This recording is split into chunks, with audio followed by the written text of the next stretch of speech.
అన్ని పికిల్స్లో కల్లా నాకు టమాటో పికిల్ అంటే చాలా ఇష్టం. ఎప్పటి నుంచో ట్రై చేద్దామని అనుకున్నాను కానీ కుదరలేదు. ఇప్పుడైతే మాకు టమాటోస్ 10 రూపీస్కే దొరుకుతున్నాయి. అందుకే వెంటనే ట్రై చేశాను. మరి అది ఎలా చేయాలో చూద్దామా? 1 కేజీ టమాటోల్ని తీసుకొని బాగా వాష్ చేసి తడి లేకుండా తుడిచి పీసెస్గా కట్ చేసుకొని పక్కన పెట్టుకోవాలి. ఇప్పుడు ఒక ప్యాన్ పెట్టుకొని టమాటో ముక్కలు 100 గ్రామ్స్ చింతపండు వేసి బాగా మగ్గించాలి. వాటర్ మొత్తం పోయి దగ్గర పడేంత వరకు.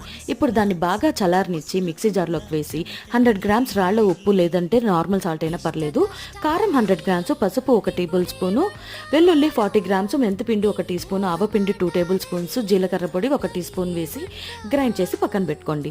ఒక కడాయి పెట్టుకొని 2 కప్స్ వేరుశనగ నూనె లేదా నువ్వుల నూనె వేసుకొని కొంచెం కాగిన తర్వాత పోపు పెట్టుకోవాలి.